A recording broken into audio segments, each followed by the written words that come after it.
I see this huge opportunity of what's happening between the coasts. It's so expensive in Silicon Valley. It's so expensive in New York City. It's so expensive in LA to have teams. It's so expensive to hire developers. And so what's happening is it's like this amazing force where the Midwest is taking off. And I just really started to buy into it and believed in it. And I've kind of bet my entire career on it, that the center of the country is where the next wave of innovation is going to be. The startup investment landscape is changing, and world-class companies are being built outside of Silicon Valley. We find them, talk with them, and discuss the upside of investing in them. Welcome to Upside. Woo!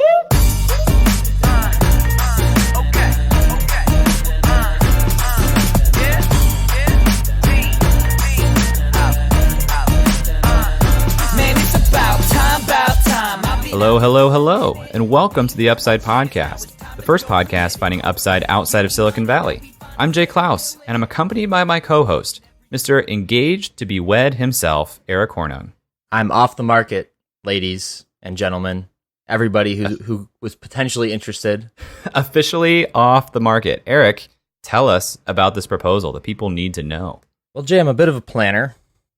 I don't know if that's actually true or not, but for this occasion, I was definitely a planner. I had to lie a bit as well. I had to have a couple little white lies out there. I recruited one of my best friends to help me plan a fake charity event that would have been located across the park from where we live. I recruited a restaurant to have a fake reservation set up. And then I recruited her parents to bring over our dog afterwards. And I recruited a photographer to capture the whole thing, capture the whole experience. So I proposed in front of Music Hall, which has a lot of sentimental value. It's where her parents got married. It's a place that we bring our dog all the time. It's at a park that we hang out all the time. And it's just a beautiful little venue. So if you go to my Instagram, which is EK Hornung, you can actually see the marquee picture. But we have a whole album of hundreds more. Oh, and by the way, she said yes. So that was cool. And then you recruited friend of the podcast, Colleen, to join you for the rest of your life. I did. I mean, she still has some time to back out. This is just a promise to join me for the rest of my life, not the real thing yet. I think you're a little bit more of a white liar than you are a planner. Well, I mean, hey, look, that's your opinion. I'm just kidding, Eric. I think you are someone with lots of integrity, and I'm happy for you in front of the podcast, Colleen, on your engagement. Thanks, I got an eye for talent. I'll just say that. Speaking of integrity and an eye for talent, today, our guest is Kaleb Dumot, the founder and CEO of Integrity Power Search. Integrity Power Search was founded in 2012. It's an 18-person recruiting agency focused on connecting amazing people to world-class technology companies. They're based here in Ohio, but they do searches all across the middle of the country and a little bit beyond. They've done 600-plus searches to date. Their companies that they've helped have raised $2.5 billion collectively in venture capital funding. They work with 84 companies now. These guys smile and dial, and they make the connections. They are the plug, Eric. They are the plug for a problem that you wrote an article on, right? Yes, I think talent is becoming more and more fiercely competitive in the Midwest and areas that are not Silicon Valley, although it is plenty competitive in Silicon Valley. There are a lot of people moving and shaking all the time, it seems. But I came across Integrity Power Search because they worked with one of Drive Capital's portfolio companies, Crosschecks, when I was at Crosschecks. And it seems that they actually work with all of Drive Capital's portfolio companies. And, we haven't done much talking about talent here on the pod, Eric, at least not from a perspective that's just not one founder and one company. Yeah, that's true. I think this is going to be an interesting one to hear across multiple companies, but also within IPS, how they actually go about finding, recruiting talent. And I think that would pair nicely with your article, which was in the Update Volume 2. So you guys can check that out as a nice little wine and cheese pairing here on the pod. Yeah, and to give a little primer on that piece was focusing on, there's a lot of talk about tech talent and engineering talent and how that becomes competitive easily in a lot of ecosystems. But from the conversations we've had, we hear that the talent wars go beyond engineering into things like product management, product design, data science, and especially also executive talent, which is hard to find in areas of the country where there have not been multiple large exits and members of those leadership teams spawning other companies out of it. I think we're supposed to use the term blitz scaling at some point here, right? Like, isn't that the buzzword? There's not enough executives who've been through like blitz scaling. Yeah. What other buzzwords can we do? I'm really interested to hear from Kaleb. My presumption is for a recruiting firm, it's got to be just a lot of phone calls. Not even just emails. I think it's a lot of phone calls. So somebody who is willing to do that kind of calls is somebody who also appreciates sales, and that's somebody that I like to talk to, Eric. Hey guys, wanted to give you a quick note and ask for a quick favor. Eric and I have once again entered the South by Southwest panel picker competition to have a panel or maybe two panels at this year's South by Southwest Festival. Last year, you guys came out in droves and voted for our panel and gave us the opportunity to go and speak with people at South by Southwest about geography versus investing. Does location matter? And this year we have two panels up for vote that we would appreciate your help in supporting. Eric, you want to talk a little bit about your event? Yeah, so mine is quite the tongue twister, Jay. So if I get through this in one take, it's going to be impressive.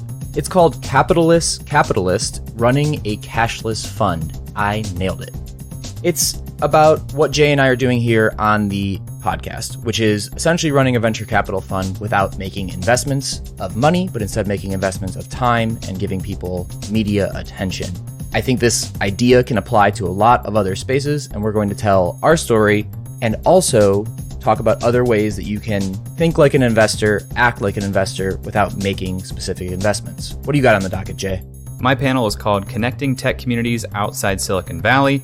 It's not nearly as fun to say as yours, but this is a panel exploring the ideas of how to connect community builders and different ecosystems across the country to one another. It's sort of this platform role for community that we've talked about more than once here on the podcast. And so if you guys wouldn't mind tossing us a vote, you just have to go to upside.fm/vote. I'll say that again, go to upside.fm/vote. Please give us a vote on both submissions, and hopefully one of them comes through, and we'll see you again this year at South by Southwest in Austin, Texas.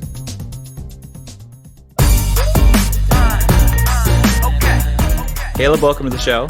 Hey guys, happy to be here. It's great to have you. On Upside, we like to start with the background of the guest. Can you tell us about the history of Kaleb? Sure, yeah. Born and raised in Cleveland, Ohio, about 20 minutes outside of downtown Cleveland in a really small suburban town called Brecksville. Now I spend my time 50% in Cleveland and 50% in Vancouver. Yeah, that's a little bit about me. Most people spend their time 50% in Ohio and 50% in like Florida or Arizona or somewhere warm. Why Vancouver? Yeah, my wife's from there. So we met 5 years ago, actually in Las Vegas, of all places. And she still lives out there? No, so we split our time. So 50% we split in the winters in Vancouver, where we get to enjoy a lot of the mountains and the skiing and the international city there, which is really great. And then the other half we spend in Cleveland to take advantage of the summers and the lake and boating and golfing and all that fun stuff. Little geographic arbitrage. I like that. Yeah, most people I know do not spend their winters in Vancouver, but hey, man, it's, we want to be close to our family, so it all works out well for us.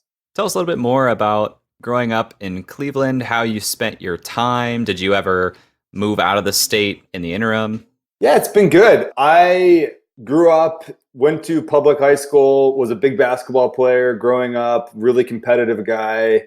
In college, I studied finance and political science, did several internships across the US, but then also studied abroad in Italy for 6 months, which really shaped who I am today and helped me get the travel bug. Also spent a semester in Washington, D.C. I lived in Los Angeles for 6 months. I've lived in the Outer Banks, North Carolina, but something about Cleveland just always brings me home. The people, the authentic nature, the food, my friends, my family. It's just something that's like a magnet almost. It always brings me back. The Browns, the Indians, the Cavs. I get it. Where did you study in Italy? In Florence. Yeah, so we spent 6 months there. Best time of my entire life. Every weekend we got to go to a different country and see a different culture, and it really just broadened my entire perspective on the world. How much gelato did you eat? Tons. Gelato, pizza, and spaghetti, man. That was the diet. Eric talking to somebody who spends time in Italy and eats gelato just makes me more of an outsider on this podcast than I've ever been. This is one of his pastimes. But so, Kaleb, you said you studied finance and political science. Those seem like two pretty divergent topics. how did you land on those two topics of interest? Yeah, I think finance for me was, so my mentor in high school, he was also my high school basketball coach and my mentor. He was a wealth financial advisor for Morgan Stanley. And so like growing up, I always looked at him as kind of the North Star. And I thought to myself, like, that's what I want to do. I love the life that he's created for himself. I love that he's coaching sports and being a great father and spending a ton of time with his kids. Like, that's what I want. And so that's how I kind of was drew into finance. But then when I was in Italy, I got really passionate and interested in world politics and also US politics. And so I ended up picking up another major and I was able to, since I got through all my finance courses really easily, I was able to just kind of double down and do kind of more of a passion major as well. So you have this North Star of someone in financial advising, you're interested in politics. At some point, you stumble across entrepreneurship as a path. So what was that moment that you started to think, okay, what would it be like if I was my own boss? That's a great question. So from a young age, I always knew I wanted to start a company and become an entrepreneur. I was always that kid in elementary school, like selling lemonade, and then eventually grew into like selling magic cards, if you remember those, and then baseball cards. And then in middle school, I started selling like burnt CDs of Eminem and Notorious B.I.G. And it's not the best story, but growing up, my parents always fought a ton. And most of the times their fights always centered around money. And so I grew up in a pretty affluent area outside of Cleveland. And I think my mom really tried to keep up with the Joneses in a way. And, we had a lot of neighbors that made quite a bit of money and we didn't. Some were doctors, some were lawyers, and a lot of them were small business owners. And so as a young kid, I looked at those families that were wealthy and I said to myself, man, they seem really happy. They seem really like a great family unit. Their parents don't seem to be fighting. And so at that time when I was a young kid, like I thought to myself, and mistakenly, that money would actually bring you happiness and a happy home. So since then, up until I actually started my company, like 2 years in, I always thought that like money equaled happiness. And I always knew I wanted to become financially independent as fast as possible. So my goal of getting there was to start a business because I definitely wasn't going to be a doctor or a lawyer or anything like that. What about starting your company changed that idea in you, that money equals happiness? I think once I started to get some success a couple years into it, and I was able to move out of my parents' basement after like 3 or 4 months, and I started like really starting to earn quite a bit, I learned that I wasn't any happier than I was when I had like $3,000 and I had like very little money.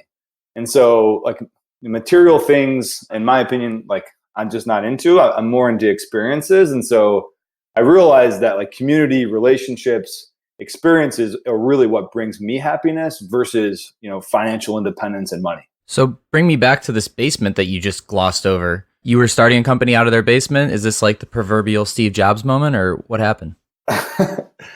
Well, so kind of like going back a little bit, during college, I did 5 different internships and 3 of them were in finance. One was in forensic auditing for the Government Accountability Office in DC, where it was pretty cool. We got to audit every single dollar that the United States government spent. But I learned then I did not fit in the government. They just moved so entirely slow. And then I did an internship working for a very small recruiting company in Cleveland. And I fell in love with the recruiting business. But for many like ethics reasons, I couldn't align myself with the founder of that company. All my coworkers during that internship described this guy as like a wolf in sheep's clothing. And so there I was 22 years old. I had $3,000 and I was like, man, if I don't do this now, I'm never going to do this. And so one of the people in the office pushed me and said, hey man, you are the best recruiter I've ever seen. Like, this is insane what you've been able to accomplish during this internship. Like, you should go and do this. I know this is what your dream is. And so, I went to my dad's house. At that point, my parents split up. My dad was living with his mom, my grandmother, and my mom was still living in Brecksville. So I actually moved in with my dad and started the company out of there. And I kind of split the time in between my mom's house and my dad's place. What made you fall in love with recruiting and what made you remarkable at the position? I think the biggest thing that I love about recruiting and the type of recruiting that we do is all of our clients are startups. All of our clients are venture-backed companies. All of our clients are trying to make the world a more beautiful place. And so I love recruiting because we're able to help people. We're able to land them into a new position. We're able to change their life for the better and get them an opportunity that they would never have found if it wasn't for us. So like that feeling of helping to skyrocket or 10x somebody's career, it's just second to none.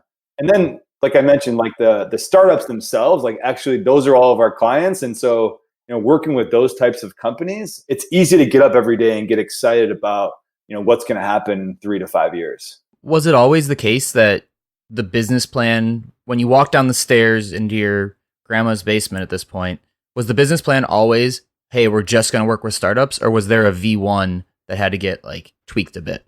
Yeah, so V1 was .NET developers in Columbus.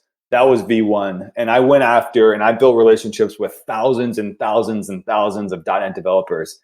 I basically, like, the way I built out the database that we have now is I cold called every Fortune 500 company, 200 calls a day, calling into Chase, into Nationwide, into Patel, trying to find people's phone numbers to get recruits, right? And so that's how I built out the database. That was V1, was going after .NET developers, and I was placing them at big companies, small companies, software companies, agencies. And then after a year or so, I started to realize like I really was just so drawn to startups and to actual software companies. And I got a huge break in the business when Drive Capital came to Columbus. So let's take a quick step back and explain what Integrity Power Search is today. So IPS is a full stack recruiting search firm for venture-backed startups between the coasts. So when I started the company in 2012 until now, we've hired over 650 people for startups across the middle of the country. Our model is pretty simple today. We partner with a lot of VCs, about 25 of them. And then once they invest money, it could be 1 million, 5 million, 20 million, sometimes $100 million into a company. We come in and then help hire the most critical positions for the executives, for the founders. So 50% of our business today is software engineering recruiting. 25% are executive searches like CEOs and chief revenue officers and chief financial officers.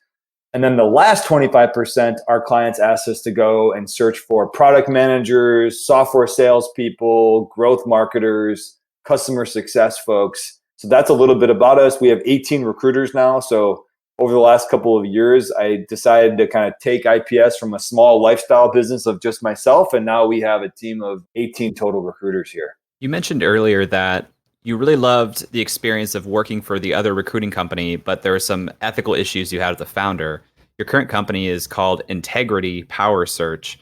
Is that a correct line that I'm drawing, or is there more to that story? That's exactly it, man. That is how I named the company. It's because if you go on Glassdoor, I'm not going to name the company that I interned for, but if you go on Glassdoor now, it's like 1 out of 5 stars, and there's a bunch of stuff on there about him, and it's just like, I couldn't align myself with that. Like, my dad taught me from a very young age. He opened up his computer and he showed me his address book, and he said, these 942 people on here, Kaleb, they are friends. They are people that will do a favor for me. These are people that I've helped and that I have really strong relationships with.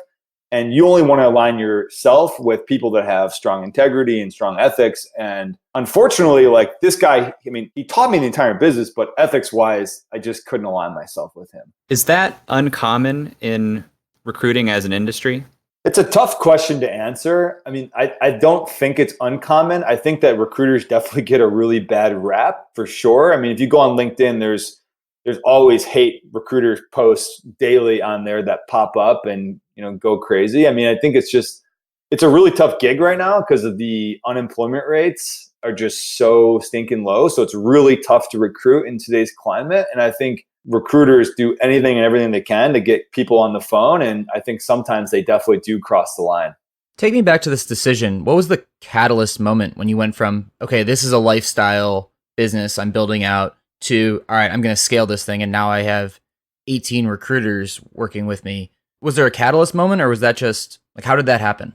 I think it was just a lot of self-reflection. So during my 20s, I did a lot of traveling. Every year I'd go on 1 or 2 big, like, international trips to see the world.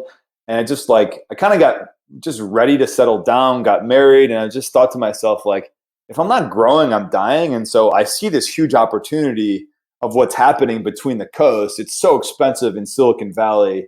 It's so expensive in New York City. It's so expensive in LA to have teams. It's so expensive to hire developers. And so what's happening is it's like this amazing force where the Midwest is taking off. And I just really started to buy into it and believed in it. And I've kind of bet my entire career on it, that the center of the country is where the next wave of innovation is going to be. What is the model for recruiting firms for making money? Is it a placement fee? Yeah, we charge three different ways. One is strictly equity. So I've invested in some of these startups that we work with, and we've taken percentages or half a points of certain companies. So that's one way for early stage companies that don't have the cash to really do a search. The second way is a retainer base. So we charge typically $5,000 a month, and then we subtract that off of a total fee. That's a percentage of the base salary. And then the third way is just a pure percentage of the base salary. So usually anywhere between, recruiters will charge between 20% and 33% of the first year total compensation. So you said that early on, you're calling into Fortune 500 companies, and generally that's almost a holy grail for people, is getting clients that have big names and big budgets. And now you've moved into startups where people typically say, well, it's harder to monetize startups or make the money that you're worth. Has that decision paid off for you? And what made you able to make that transition and work with startups in a way that was good for growing your business? That's interesting. And I do agree with that. A lot of our clients do try to go after, enterprise deals. The deal volumes are a lot higher. The sales cycles are, of course, longer. But for me, one of my worst qualities is I'm terribly impatient. And a lot of the times with these big Fortune 500 companies, I kept running into, we were competing against 5 or 6 or sometimes 10 other search firms for the same exact work. So a lot of the times I would do all of this recruiting and then find out like they either put the role on hold or another recruiter that was also working on the same position filled it.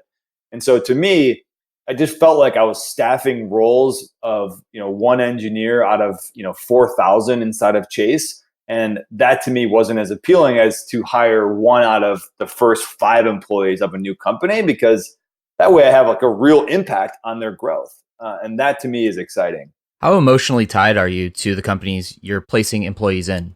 Absolutely. I mean, for me, like the companies that we recruit for, I wouldn't represent them unless I would want to work for them myself. Like that's our hard role. We have a lot of startups that reach out to us and a lot of tech companies that reach out to us that I've like heard bad things about their founders. I'm just like, hey, we're just not going to work with these guys because I personally don't want to put our brand and our name and our candidate pool in front of them. And so, yeah, man, like as much as, we're selling the startups, they're selling us too, because our services are in pretty high demand right now. Do you have any good stories of a company that you invested your time in early to get them the right kind of talent? I would say the most interesting story there is probably a company in Columbus called Root Car Insurance. For context, of those of you that don't know anything about Root, they are one of Ohio's very few unicorn billion-dollar tech companies. So Drive Capital introduced me to the 2 co-founders of Root right before they actually invested and were just getting started. And I met with them in a coffee shop to learn about what they wanted to build and what it was going to look like. And basically the business plan was on a napkin at that point, right? And that was a little over 3 years ago. Since then, they've grown to 700 employees and now are selling car insurance in 25 states. So basically the way that their app works is it's iOS and Android.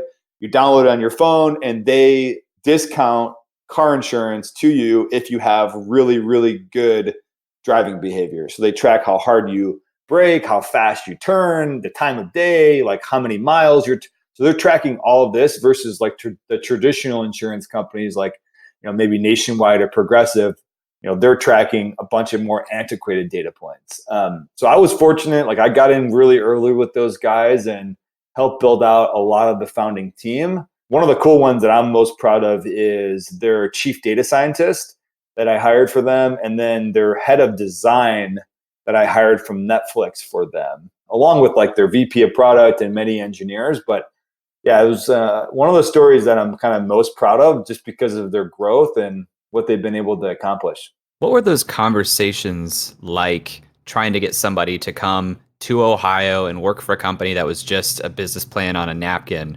How do you convince somebody to become a very key early hire at a startup where there's perceived a lot of risk? Interesting. Yeah. So, I mean, recruiting at the end of the day is really sales. And so when you're a recruiter or if you're a founder or an employee and you're hiring, whatever you're looking to hire, you have to think about how am I going to sell this particular role to a passive A player superstar? How am I going to get them excited? And the best talent, they get really excited by the problems that they get to solve. That's first and foremost. So you have to know how to sell your company, the vision, the values, everything about the organization, where you're going. And then you have to know how that role kind of ties into all of that. And I think that's what separates us from other search firms is we really spend a lot of time up front, like trying to get to know the businesses so that when we have an A player superstar from Netflix on the line or from Google or Facebook, and we can get them really excited about this company that doesn't even have a website yet. That's just getting started off the ground, right? Like they just closed $5 million and we're pitching people that are working at some of the most premier tech companies in the world. So these companies that bring you on this early, why do they trust you to go out and be a salesman for their company as opposed to maybe one of the co-founders? Well, they're absolutely going to sell as well. I mean, we are doing all of the prospecting and then hooking and baiting and getting them on the phone with the founders. And then, it's their job just to sell as hard as us. But the reason why they hire us really is because of time. I mean, it's the most valuable asset that a startup founder has and something that you'll never get back. And so with these negative unemployment rates, it's incredibly difficult to hire. A lot of founders don't know how to hire. They don't know how to source. They don't know how to recruit. They don't know where to look. The best where to look is inside your natural network, right? Your investors' networks, your employees' networks, your network. That's number one. But once that taps out, a lot of people go blank. And that's when we get a lot of phone calls. You mentioned that things really changed for you when Drive Capital came to town around 2012, which is about the same time that you were starting Integrity Power Search. So how did that relationship get started? And why did this huge venture fund say one of the first partnerships we're going to make is recruiting and talent? They were asking around town who's the best recruiter in Ohio. We want to meet as many as we can. So we know once we invest money in these companies, we're going to need a talent partner that gets startups, that can move really fast, and that can find the best people. And so Drive Capital, they interviewed me for like 2 or 3 hours. They called me up out of the blue. And that morning we went and I did an interview. And at that point, I didn't even know what a venture capital firm was. I mean, this was like really early. And so, they interviewed me. They gave me a shot with their very first investment, which was with Sean Lane over at Crosschecks and now Olive. I absolutely crushed that opportunity that they gave me. I think I started the search on Friday, and by Monday morning, I had 5 like really strong senior engineers in the mix, and they had been looking for these positions for months and months and months on their own. And so, yeah, those of you that don't know, Drive Capital is by far the largest VC in the Midwest, and they've raised, I think, over $1 billion in tech companies you've heard of, like Duolingo, et cetera, like Root Insurance. Yeah, we've been really fortunate. We've hired, I think, 150, 200 people for Drive Capital across their portfolio of companies. For you to turn around a search that you started on a Friday and have 5 strong senior engineering interviews or targets on Monday, what does the top of that funnel look like? How many calls are you sending out? How many emails are going out? Yeah, so we typically per search, it changed from then till now. Back then, I would have to probably send out 500 to 600 messages, either LinkedIn, email, texting, calling. But today it's more like 3,000 to 4,000 messages, texting, calling, et cetera, that we have to do to get 40 to 50 interviews lined up. And then of those 40 and 50 interviews, we kind of hand select the top 3 or 4 candidates for our clients to meet. What does your company's CRM system look like? Like, how do you document all this? Yeah, so our CRM system, we have about 110,000 candidates in it, and they're all hyper organized by skill set and location. And so when we get a new search, we already have a list of thousands of people to go after that we've hand built and handcrafted of these are the superstar people that we want to talk to in the middle of the country. either worked at startups or we've interviewed them and we really like them. So we use our database, to keep notes in there, and obviously to rank candidates and then to organize them by skill set. So when we start a new search, we can get moving really quickly. How often are you guys adding new people to that database? Probably about 200 to 300 per week. So my recruiters on average are talking to 8 to 10 new candidates a day. But some of those candidates are people already existing in the database. So I'd say that's probably on average. To be at thousands of messages going out daily or weekly, it's no longer just you calling from your basement. How big is your team? Yeah, so we have 18 recruiters now, and our group is actually 100% remote. So we have people in Cleveland, Columbus, Cincinnati, down in Kentucky, in Chicago, Ann Arbor, and Detroit. And I've done that strategically. I love Cleveland, but the talent pool for recruiters here isn't as great as other markets. And so I want to be able to hire the best of the best people. And so we decided to build out the team remotely about 2 years ago. When you're looking to hire an excellent recruiter, the best of the best, what type of skills are you looking for? And what kind of tests are you putting in place to see those skills? Yeah, we have a pretty robust and comprehensive interview process, which involves behavioral interviews, background interviews, career overview interviews, take-home projects. What I'm really looking for are first and foremost, like someone that matches our values, right? Like integrity is something that is a table stakes deal breaker for us. That's first and foremost. And the second thing is just like a competitive, hardworking. I mean, it takes a lot of persistence and due diligence to do this job properly.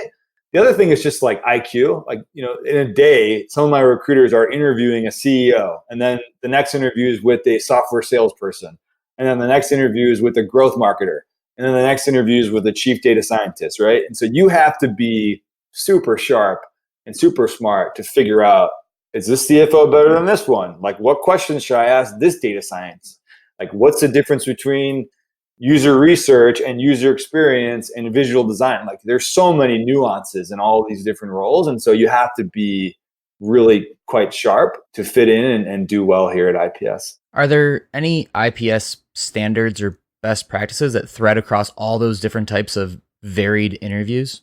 I think the biggest thing that we try to sort out in an interview is what is most important to the candidate. So the number one question that I ask in every single interview is, what are the top 3 or 4 most important criteria that you're looking for in a new position or a new role or a new opportunity? Because that tells you, number one, like what the person values and what they care about. But it also tells you what type of candidate are they. Like, if they care about like work-life balance and they care about, clocking in and clocking out, and their answer is like only about money, I mean, that's not the perfect fit for a startup. But if they're talking about like opportunities for growth, opportunities to learn, opportunities to make an impact, and working with smart people, like those are really good answers. So we typically ask that question to every single person because it tells us a ton about who they are, what's important to them, and what they value. Do you find yourself placing more candidates who have prior startup experience or pulling people from the corporate world to work at a startup? We do a mix of both. I think for the markets that we're in right now, across the middle of the country, there aren't a lot of startups to pick from and to pull out of. And so we do recruit out of a lot of the big companies. And what I typically try to look for when there's somebody's at like, a big company like American Greetings or Key Bank or Chase or Nationwide, we look for people that are there maybe 1 or 2 or 3 years max, and look for those folks that say like, hey, this is not for me. Like, there is so much politics here. There's so much red tape here. I want to make a real difference. I want to have an impact. Here's the side projects that I've been working on, and here's the meetups that I'm going to, and here's the conferences that I'm speaking at. And so we do try to look for people with startup experience. Like, that's great. But we also don't discriminate against folks that are working at bigger companies as well. From someone who lives in the world of talent, we hear about the talent wars and the talent gap. What does all that mean to you in terms of the middle of the country? What's your kind of insight on that? Yeah, I think it's definitely challenging right now. Like I mentioned earlier, like we're seeing negative unemployment rates for top talent, right? So that could be software engineers, that could be growth marketers, that could be salespeople, which basically means there's way more jobs than there are qualified people. And so as a founder, like you have to know how to sell. You have to know how to get candidates super juiced up about your vision, your mission, and your core values. Those are kind of table stakes. I would say the war on talent, though, has just gotten progressively more tight over each month and year.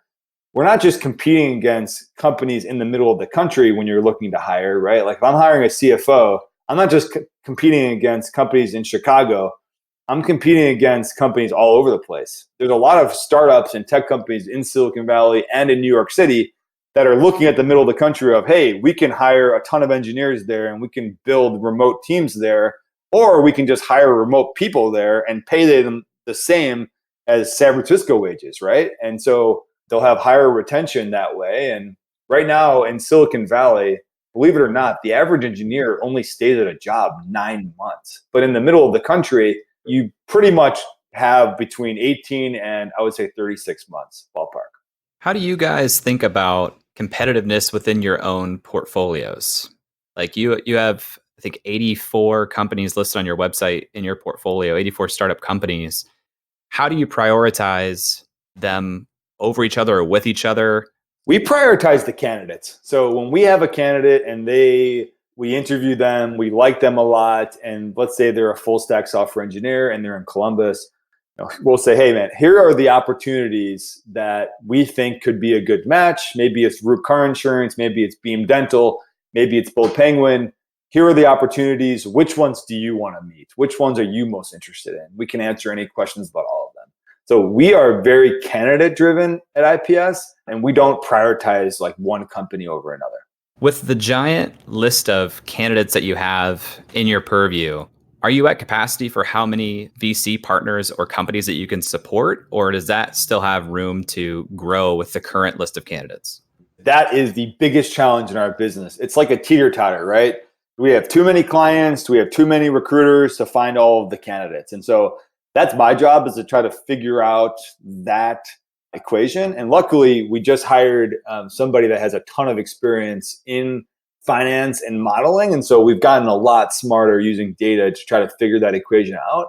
But we have 5 recruiters actually starting on Monday next week. So we're going to have a whole lot more capacity here in the next couple of months for sure. You said that you guys have a robust process for hiring recruiters. How do you hire someone who's not a recruiter? Like, what's your process for hiring someone who has a different type of skill set than you're used to hiring for?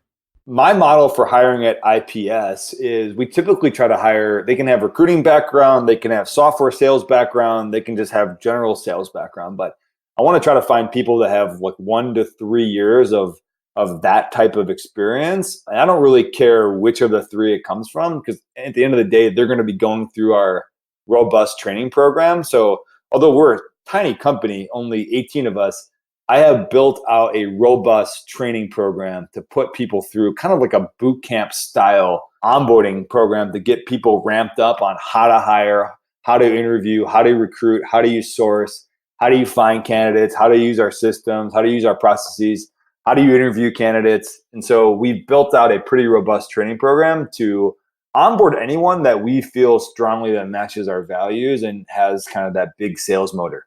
You talked earlier about helping Root hire some of their first 30 employees or so. When a business has the potential of a Root insurance, the business model is so great or there's such a customer need, how critical are those early hires, or can a business model overcome a couple of bad hires? I don't think so. I really don't, Jay. I mean, for me, your first 10 hires in a company are by far the most important, because think of it, they're going to hire the next 100 people, those 10. So if you bring in a bunch of B minus and C plus folks, they're going to hire C and D plus people. But if you start with your first 10 super strong A player talent, they're going to hire super strong A player talent, because that's who they're going to want to work with and that's who they're going to want to associate themselves with. So like one of the big differences between Root Insurance and pretty much any other company I've worked with is they are relentless about bringing in only the best of the best talent. They don't let business pressures and deadlines and investors pressure, et cetera, dictate their talent bar. They are just absolutely religious about only bringing in kind of the best folks. When you're evaluating a VC partner that you may want to work with and you may want to support their portfolio, what are you looking for in that investor? I think like one of the big questions that I always ask is like, how do you think about after you write a check, what's your responsibility to the founder? What's your responsibility to the team? And so like the answer to that question really tells me a lot.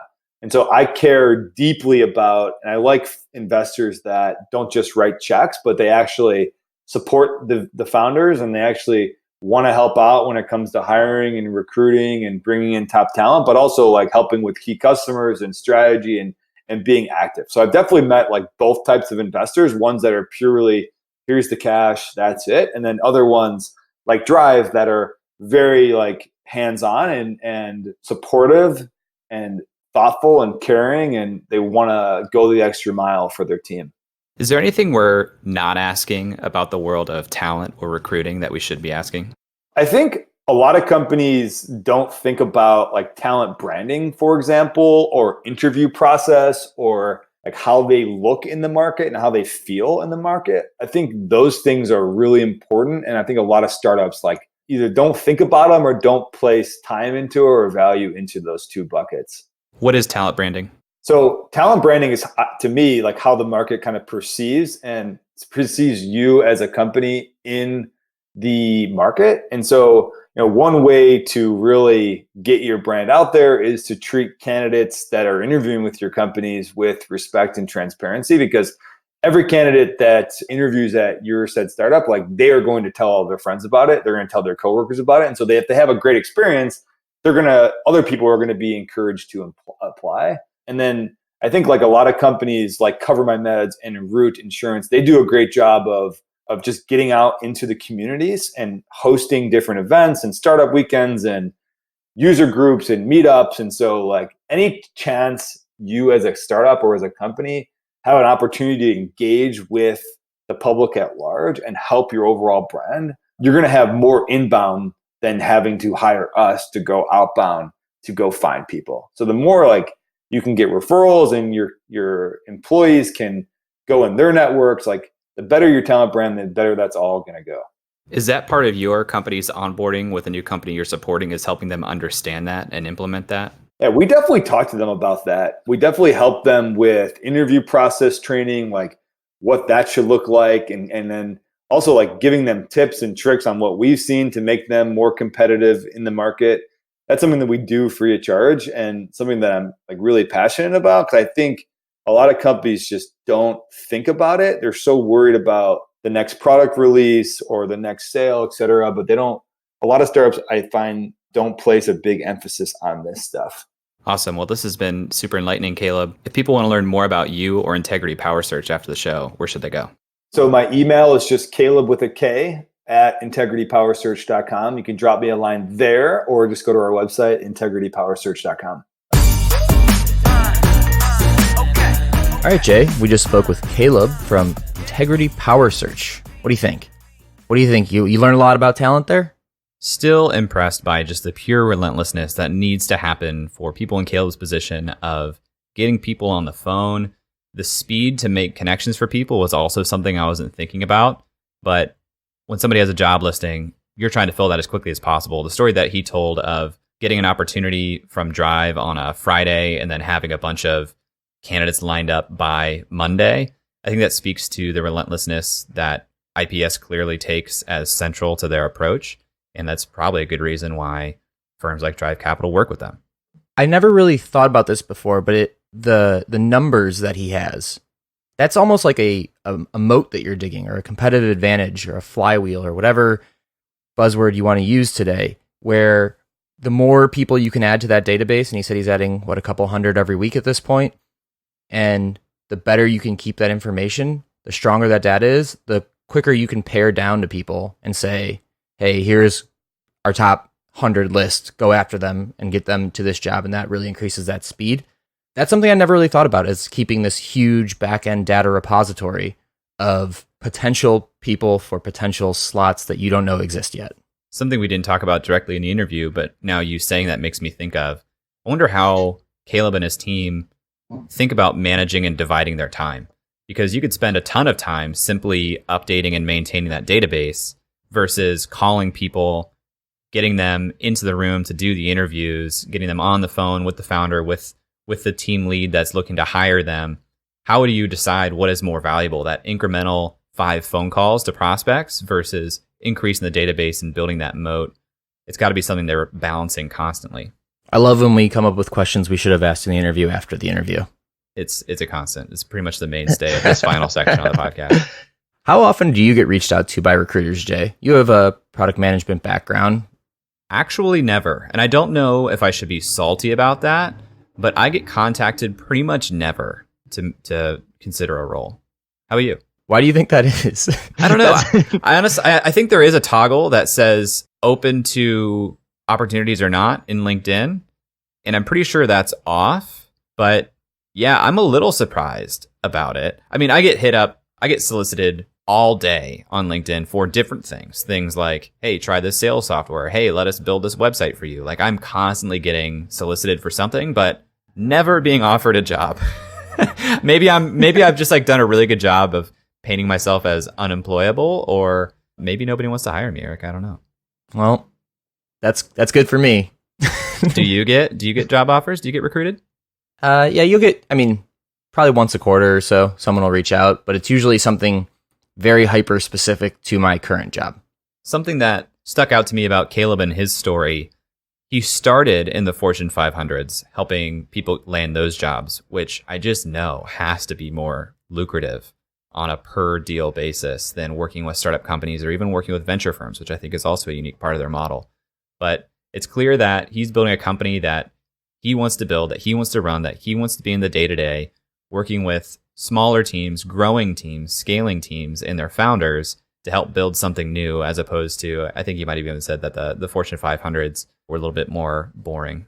Well, yeah, but I'm guessing it's also a strategic move where the Fortune 500s are more competitive. So yeah, every deal might be a little more lucrative, but there's also how many talent agencies trying to fill that back-end financial accounting role for a large Fortune 100 company, and how much bigger is that talent pool, and how do you have a competitive advantage there versus someone else? So this is a place that he can carve out a niche, he can dominate, and as that flywheel keeps on turning, it's just going to get deeper and deeper in terms of who they know and where they can place people. I think the VC partnership model is smart because there's some recruiting firms out there that, I'll be honest, give recruiters a pretty bad name and who give a lot of people a bad experience. And from the founders who have worked with IPS and the team members who have gotten hired through connections through IPS, it sounds like a much better experience than some of those firms, most of those firms. I wonder how you keep that culture going forward as you get bigger and bigger and bigger, though. It's the time management thing that's hard, I'm telling you, because at some point, this can be, I mean, all sales can be reduced to a numbers game.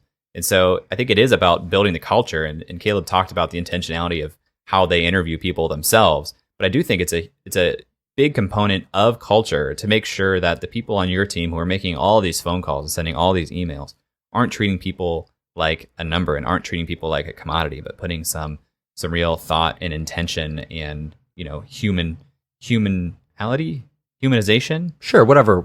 Either one of those don't work. Whatever word I want to make up into the process of recruiting.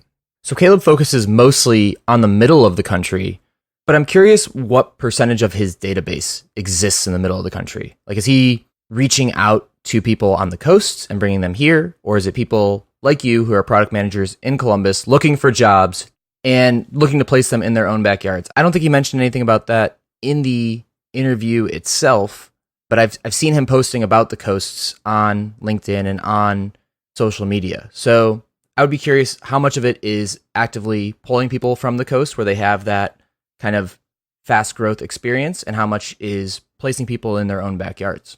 Hard to say. Could be part of their secret sauce, but I'm sure if it is not a large component of people on the coast, it will only grow to be more so that way. All right, Jay. Well, if people want to talk about talent with you or with me, they can find us at Upside FM on Twitter, or send us something a little longer at hello@upside.fm. We're also available on Twitter on our own handles. That's at Jay Klaus and at EK Hornung. Happy to talk talent in the middle of the country, or just hear your guys' thoughts on Upside in general. That's all for this week. Thanks for listening. We'd love to hear your thoughts on today's guest, so shoot us an email at hello@upside.fm or find us on Twitter @UpsideFM. We'll be back here next week at the same time talking to another founder in our quest to find upside outside of Silicon Valley.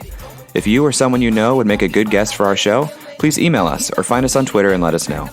And if you love our show, please leave us a review on iTunes. That goes a long way in helping us spread the word and continue to help bring high-quality guests to the show. Eric and I decided there were a couple things we wanted to share with you at the end of the podcast, and so here we go. Eric Hornung and Jay Klaus are the founding parties of the Upside podcast. At the time of this recording, we do not own equity or other financial interest in the companies which appear on this show. All opinions expressed by podcast participants are solely their own opinion and do not reflect the opinions of Duff & Phelps LLC and its affiliates, Unreal Collective LLC and its affiliates, or any entity which employ us. This podcast is for informational purposes only and should not be relied upon as a basis for investment decisions. We have not considered your specific financial situation nor provided any investment advice on this show. Thanks for listening, and we'll talk to you next week. Never mind, bro, that can't be matched. I'm lighting it on fire, used to run victory laps, and still I'm not even tired. It's all about the timing, yeah, that's what they say. Well, I'ma keep